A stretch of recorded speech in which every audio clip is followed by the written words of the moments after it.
So in this day and age, we can record guitars at home that sound pretty amazing. You no longer need to go to a studio to get guitars that sound professional and sound really high quality. Now in this video, I hope by the end of it you'll have the confidence to know what you need to purchase or what you need to get started, and hopefully I can help you avoid buying or getting anything that you might come to regret. So first things first, your guitar. I know you might think, hey, that's pretty obvious. I know I need a guitar, but really quick. With your guitar, just make sure it's in tune, it's got no problems. Perhaps before you start really getting into recording and stuff, take it to a luthier, get him to check it over, make sure there's no issues. Change your strings regularly. Someday I might do a video on the comparison between new and really old strings. So yeah, don't leave your strings on for like years. Make sure you replace them. So yeah, just make sure you've got a guitar or guitars that are all in good working order and that will stay in tune. Okay, the second thing you want to think about is your computer or laptop. I use Macs and I love them. They're fantastic. So I can't speak much for using a PC. But what's really important is you want to think long term. So are you just going to want to record a few guitars at home for fun? Are you going to want to do lots of songwriting? Or in a few years, will you see yourself doing more music production? Will you see yourself doing, like having loads of plugins and writing with loads of other people? Because if you do see yourself going down that line, you want a more powerful computer as opposed to just recording a few guitars at home for yourself for fun and maybe uploading stuff on YouTube. You need to make sure you've got a computer that can keep up with what you want to do and your computer won't freeze or crash. Now the good thing is, I know with Macs, if you've brought a Mac in the past few years, it's probably going to be more than good enough and cater to your needs. But essentially there are three things you want to think about. So the first thing is CPU, Central Processing Unit. And this determines the speed at which your computer can perform tasks. And you probably want a minimum of 2.2 gigahertz. And this should allow you to record, edit, use lots of virtual instruments without your computer crashing. Now the second thing is RAM, random access memory. You probably want a minimum of 8 gigabytes. If you're really wanting to get into more like of producing and doing things like that, shoot for 16 gigabytes. Now, especially with Macs, from what I know, you can't change the RAM in the new computers. I could be wrong. So this is why you really want to think wisely and think long term. Yes, it's more expensive, but long term, you'll be really glad. And Macs are great computers. Mine's lasted for 6-7 years with no issues so far. And the other thing to think about is like storage, hard disk storage. It's really wise to get something to back up or store a lot of your files or music. Number one is, if your computer does have a problem or you do run into something, it's just wise to be able to save your stuff on something else, so you don't lose any work. Now you've got solid state drives, which perform better, are much more expensive. I say much more expensive, and you've got hard disk drives, which are a lot more affordable. So again, think, do you want external storage? Think how much. Again, if your budget allows you, can you get an SSD drive over a hard disk one? So yeah, things to think about. Next to think about is your DAW, your digital audio workstation. Now I use Logic, which is Mac only, and I'm using it now to record. I also use Luna by UAD, and to be honest, that's probably what I'm going to start using all the time now. Now Logic is Mac only. So obviously if you use a PC you can't use it, but if you do use a Mac, first of all you can use GarageBand, which is like this, just a bit of a step below Logic. So GarageBand is fantastic to get you started. You can get plugged in, get playing. It's really simple to use. There's loads of tutorials on YouTube. Now, I think Logic is currently priced just below £200, but I think it is more than worth every penny. And the reason is you get a lot of virtual instruments with it. You get a lot of effects with it. Compressors, delays, reverbs. You've got the inbuilt drummer with it. So it's good for writing riffs, working on songs, creating songs, editing, recording. So Logic is absolutely fantastic, and I really recommend you checking it out. Now, there's a few other DAWs that I'll put on the screen. I personally haven't used them, but they're very reputable, and you cannot go wrong with the ones that you can see in front of you. Now, in your DAW, this is where you will record, this is where you will edit, this is where you will compose and create your music. So you want to make sure you've got one that meets all your needs. Hence why I said if you feel like in your you're going to really invest in a music career, it's worth spending the money. It might seem like a lot up front, but it's worth investing in it. Whereas if you're just going to just record a few riffs, record some stuff for YouTube, just have a bit of fun, hey, GarageBand is free, and yeah, will more than do the job. So I would say do your research, find out what each company includes with their DAWs, and think, what do you need? You also, just to summarize, you might actually decide, hey, I want to start simple, dip my feet in the water a bit, I don't want to spend a lot of money, and then I'll really invest in my career going forward, and that's when you can spend the money and really get into something. Okay, so your interface. So what is an interface? So basically they take the electric signal from your guitar and boost it via an internal preamp. Then via an analog to digital converter, that electrical signal is converted to a digital format so your computer and DAW can make sense of it. Once you've recorded something in your DAW and want to play it back for your monitors or headphones, this idea would work in reverse. Then digital to analog converters come into play and produce an analog signal. In incredibly simple terms, you plug your lead into it and the interface plugs into the computer. So some things to think about is how many inputs and outputs you want on your interface. So the reason a lot of the cheaper ones are cheap is because they only allow you to plug in your guitar, and that's it. And again, that might be all you need, fantastic. But I guess what I'm saying is think long term.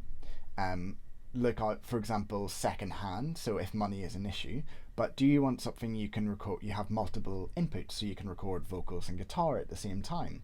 Do you want two inputs so you can record, use two mics on your acoustic? So just bear in mind, yes, more expensive, but again, will you really miss having more inputs? The other thing, another thing to think about is the size. Do you need a small one? Do you want one that you can easily carry about and put in a backpack and use with your laptop in remote places? Some of them are built far better than others. Do you want something that has monitoring controls? So on my Apollo Twin, yeah, I can speak to people while I have headphones on and things like that. Again, it's not useful in a room like this, but when I'm doing online sessions, it's actually really handy. And the other thing to think about is the power source. So some of the cheaper ones are USB. My Apollo Twin is Thunderbolt. So that is another key thing to look for when you get your interface. Now, good interfaces will keep latency to a minimum. Latency being when you strum your guitar and when you hear it back. And ideally, the latency should be absolutely minimal. So if we look at my Apollo Twin again, it's by UAD. It is definitely one of the more expensive ones. Nowhere near the most expensive, but if you're just starting out, you know, it's a lot of money. So if we look at my Apollo Twin, let me just tell you some reasons why I like it, and why it's 4 times, I don't know, 5 times the price of like a cheap beginner one. So number one, you can run plugins on their own processor. It's got really good quality analog to digital and digital to analog converters. They have low noise and a good wide dynamic range. It's got unison enabled preamps that allow audio processing with almost no latency, Thunderbolt compatible, a higher bit depth and sample rate. And when using, for example, ribbon mics, that's when better preamps and better interfaces will be more noticeable. I guess the big question is, do you need to pay 5 times the price for something like my Apollo Twin, or hey, is a beginner interface good enough? There's videos out there where people will compare audio interfaces and the sound quality. I will leave that for you to research and look out for. But my opinion is I wouldn't change my Apollo Twin for the world. Well, actually, I would. I want one with more inputs and outputs. So, again, it just shows you've got to think about how many inputs and outputs you need. But the sound quality is fantastic. The preamps, the other features that come with it for me are more than worth the price. So you've got to decide what's worth the price. In closing, I will say, if it's too cheap or too good, it probably will have a lot of noise and not be that great. So avoid anything that doesn't get really good reviews by reputable people and reputable sources. So yeah. Okay, the next thing is your monitors. There and there. So to hear as clearly and accurately as possible, you will want to get decent monitors and headphones. So good studio monitors won't trick us into thinking something sounds better. So okay, I guess I'm trying to say there's monitors and headphones out there that are made to make music sound better, but for us, when we're recording, we want to hear things as accurately as possible. Like, we want to hear how things actually sound. So with my monitors and my headphones, I've got monitors and headphones that allow me to do that. So I'm actually really hearing what I'm playing, what I'm recording, and I'm not getting anything boosted or adjusted to give me like a false sense of how it sounds. Okay, let's talk microphones. Again, it's really worth investing in a good mic or mics. You really do get what you pay for. Now, the good thing is there are very affordable mics that are not expensive. So you do have different mic types. Again, this isn't a video on microphones.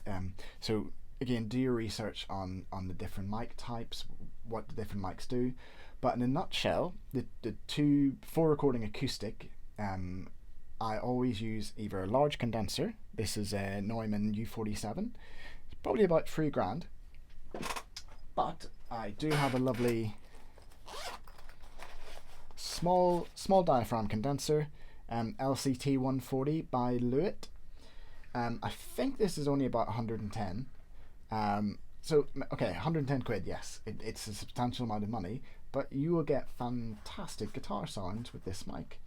And you can also get it in a pair and do stereo recording as well. Now, I mentioned different mic types earlier.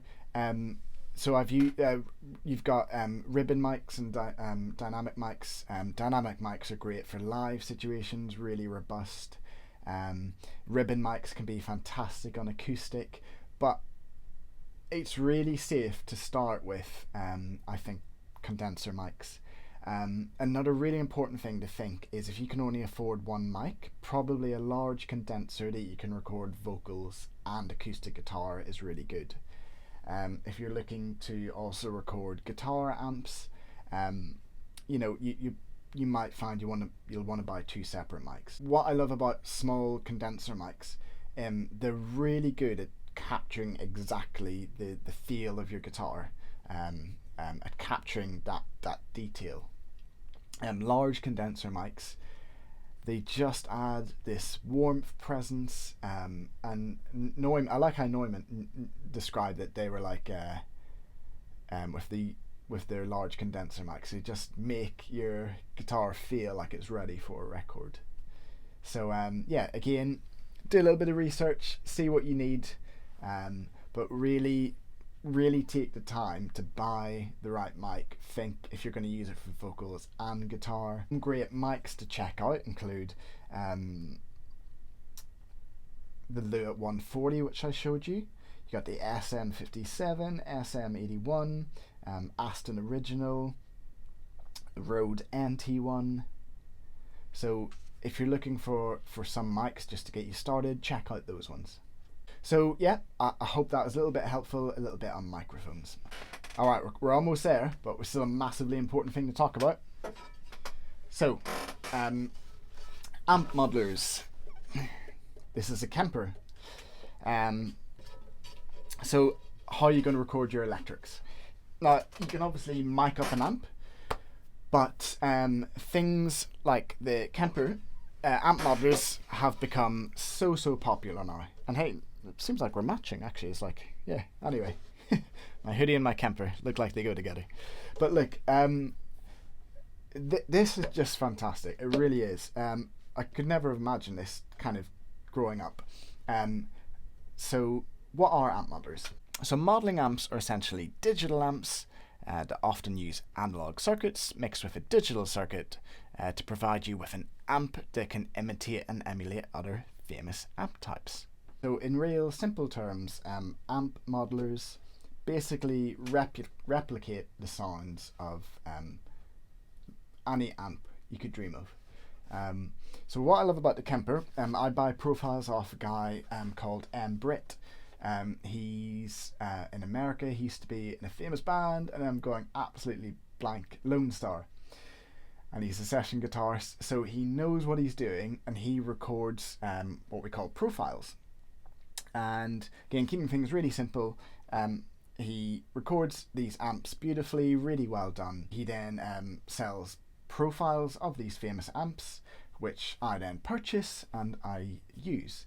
I mean, and that's a little quick tip is buy from someone who's been doing this a long time, Tone Junkie, Brit, you know, guys who actually are really good at what they're doing. So there's plenty of amp modelers out there. There's the Helix, which is a lot cheaper. There's a floor unit of this. So I like this for in the studio. There's a floor version for gigging. There's Axe FX. There's which I've also got. There's a quad cortex. So, and I'm sure by the time this video is out, there'll be, you know, something else that's come along. Again, why do I like the Kemper? It's been out a long time. They're always updating it. Loads of famous people use it. Just Google who uses a Kemper and you'll see bands use it live. It's brilliant. So it's not just in the studio, it's fantastic live. So you might think to yourself, okay, there's a lot of money. I think it's over 1,500, 600 now, I think.